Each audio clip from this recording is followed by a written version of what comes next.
আচ্ছা, তো দেখো তোমাদের জলের পৃষ্ঠটানের আমি আরেকটা পরীক্ষা দেখাচ্ছি। এটা হচ্ছে আমি একটা জলের মধ্যে শুধু একটু লিকুইড গুলে নিয়েছি, নীল উজালা যেটা হয় একটু গুলে নিয়েছি কালার, জলটাকে জাস্ট কালার করার জন্য, যাতে এই পৃষ্ঠটানের কারণে এই সাদা পাইপের মধ্যে জলটা যখন ওপরের দিকে বেয়ে উঠবে, তোমরা এই সাদা পাইপের মধ্যে নীল রঙের জলের স্তরটাকে আইডেন্টিফাই করতে পারো, চিনতে পারো। সেই জন্য আমি জলটাকে একটু কালার করে নিয়েছি সাদা না রেখে। তো দেখো, আমি আস্তে আস্তে যখন এই পাইপটাকে জলটার মধ্যে ডোবাচ্ছি, তোমরা এই সাদা নলের ভেতরের তরলের স্তরের স্পটটাকে খেয়াল করো। ঠিক যেমন তোমরা থার্মোমিটারের মধ্যে দিয়ে জ্বর দেখতে জানো, থার্মোমিটারের মধ্যে যেরকম পারদ ওঠানামা করে, পারদ দেখো, ঠিক তেমনই এই নলটার মধ্যে জলের স্তরটা নীল রঙের একটা স্তর দেখো ওঠানামা করছে।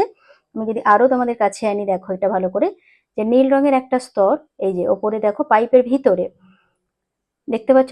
যখনই তুলছি জলটার স্তরটা কিন্তু আস্তে আস্তে নেমে যাচ্ছে, যত ডোবাচ্ছি আমার স্তরটা অতটাই ডুবে আছে, ততটাই জলের স্তর ওখানে কিন্তু আমার উঠে আছে নলের মধ্যে।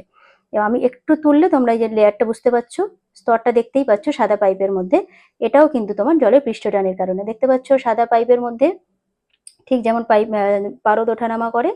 এই যে দেখো নীল রঙের একটা দাগ, মানে এখানে জলের স্তরটা সাদা পাইপের মধ্যে উঠেছে, সেটা আমি যত আবার পাইপটাকে তুলে নিচ্ছি সেটা তরলটা পড়ে যাচ্ছে, কি আবার লেয়ারটা নেমে যাচ্ছে, দেখতে পাচ্ছ? হ্যাঁ, এটাও কিন্তু জলের পৃষ্ঠটানেরই আরেকটা উদাহরণ। পৃষ্ঠটানের একটা উপাংশ, উলম্ব উপাংশ, এই তরলটাকে ঠেলে এই পাইপের মধ্যে দিয়ে ওপরে ঠেলে দিচ্ছে। ঠিক আছে, এই যে ওপরে দেখো, হ্যাঁ এটাও জলের পৃষ্ঠটানেরই একটা প্রমাণ।